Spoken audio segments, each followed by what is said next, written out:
تازه خبر د کابل د توغندیو لپاره د هوایي مدافع سیستم نن یو ځل بیا امتحان شو. دا چې دغه سیستم څه اهمیت لري، چیرته کارول شوی دی، کوم هیوادونه یې لري، جزئیات ویډیو کې وګورئ او چینل سبسکرایب کړئ. السلام علیکم، ستړي مه شئ. احمد شاه سهیل لیکي تبلیغ به یې کاوه چې کابل نیسي او چورکوي، خو له نن وروسته د همیش لپاره د اندېښنه هم ختمه وبولئ. په لومړي ځل حکومت په کابل کې د مزایلو راکېټونو او هر راز هوایي دفعې لپاره پرمختللی سیستم فعال کړ. دا سیستم چې تر دې مخکې ناټولو یو شمېر سفارتونو د دفاع په موخه لګولی و، د هغوی له وتلو وروسته ولسمشر د کابل د ساتنې لپاره ولګاوه. تبلیغ یې کاوه چې 80 ولسوالۍ یې ونیولې، ولایتونه هم نیولی شي، خو چې پر هر ولایت رامنډه کړي د ځمکې وهل شوي او ډله ییز قبرونو ته لوېدلي.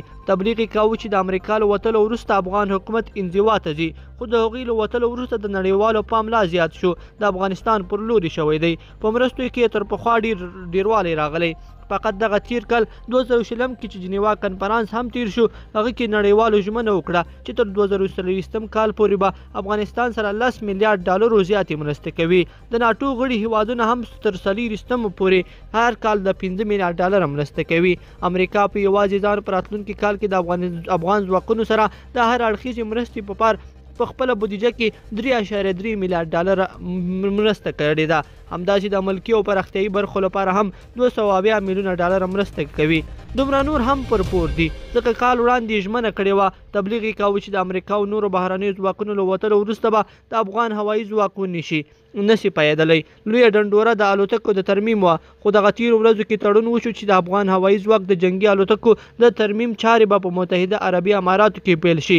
نوې الوتکې هم را روانې دي یا پیرل کېږي، هغه به بیخي بیا وروسته پرې بحث وکړو. نو طالبه د دې لپاره چې د نورو ملګرو په څیر دي خور میرمن او بچي سبا کلي او ښار کې خیراتونه ټول نه کړي یا بیرته زموږ مات لاسونه ونه ګرځوي، یو ور بیا ښه سپینه او واضح درته کوو، سړی د نړۍ ټول پام پر جمهوریت او اوسني حکومت دی، پر موږ او ولسواکي دی، پر انسانانو او روان مدنیت دی.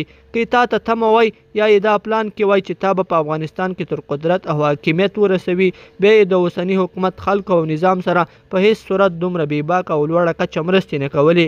لیدونکو په دې هیله چې دا مطلب به مو را سره تر پایه پورې لیدلی وي. که مو دغه ویډیو خوښه شوې ویډیو لایک کړئ او چینل سبسکرایب کړئ. تر بیا ښه وخت.